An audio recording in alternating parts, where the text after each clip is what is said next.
Joining me now from Beirut, Fadi Nicholas Nassar is a US Lebanon Fellow at the Middle East Institute. Good to have you with us. Good to be here. Thank you for having me.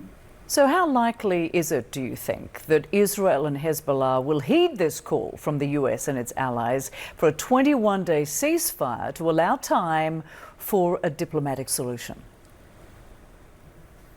You know, the main takeaway for me is actually that in a world increasingly on the brink of war, where the UN Security Council often seems divided on nearly every issue, the world's major powers all seem to agree that a wider conflict between Israel and Lebanon must be avoided. We also already have a clear framework to get there. UN Security Council Resolution 1701, which both the Council and the disputants already accepted. The troubling reality, however, is that for nearly 2 decades, the international community has not followed through on the will to see it fully implemented. Look, we really stand at a breaking point. Right now, the global consensus to prevent war presents us with a rare opportunity. The real question is, are world leaders ready to take bold action to enforce UNCR 1701? So what will be the likely consequences then if Israel or Hezbollah ignore this call for a 3-week ceasefire? And how much do you worry that this could evolve into an all-out war on the scale we saw in 2006? I mean, that's an excellent question. And let me start by stating we all share the responsibility to ensure that this is the last conflict between Israel and Lebanon. This issue has disrupted international peace and security longer than my generation has been alive. The truth is that decades of piecemeal interventions and passive diplomacy have utterly failed, leading us to that scary scenario you pointed out of Lebanon becoming a theater or even a spark for a wider regional conflict, possibly even more. But if you'll allow me, I want to stress 3 key points for diplomacy to succeed. First, we need to understand Iran's aggressive strategy in this context. Iran is actively destabilizing the Levant by undermining states and propping up militias. We're seeing a string of failed states, collapsed economies, and the mass displacement of people. That cannot be the future of the Middle East.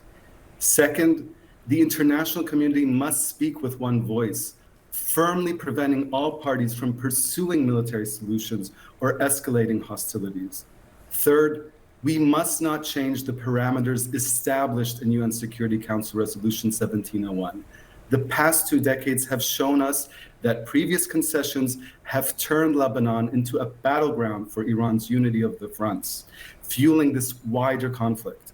For too long, Lebanon has been dismissed as insignificant and left to decline under the grip of Hezbollah and Iran. Today, the threat of war makes clear that the collapse of Lebanon is not just a local issue. It's a threat to international peace and security. Let me ask you this, because you mentioned Iran, and Iran is saying that it won't stay on the sidelines if a wider war breaks out. What do you think that could mean? You know, it's again another great question. Iran generally prefers to keep conflicts at the proxy level.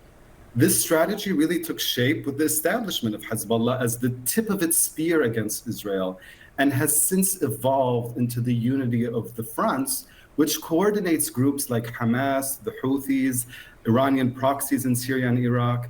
This interconnected theater allows Iran to project power across the region while diverting attention from its direct involvement, creating a sort of unified front against its adversaries. But at the same time, this dynamic seems to be shifting. Now Iran appears to be under pressure to protect Hezbollah. While I do think Iran would still likely prefer to maintain the conflict at the proxy level, drawing Israel and the US into a slow struggle designed to weaken them gradually, the dynamics of war are changing. New technologies are altering the balance of power, making traditional advantages of militias over state actors in wars of attrition less certain and laying bare their vulnerabilities. Fadi Nicholas Nassar, I want to thank you so much for joining us. Appreciate it. It's a pleasure. Thank you.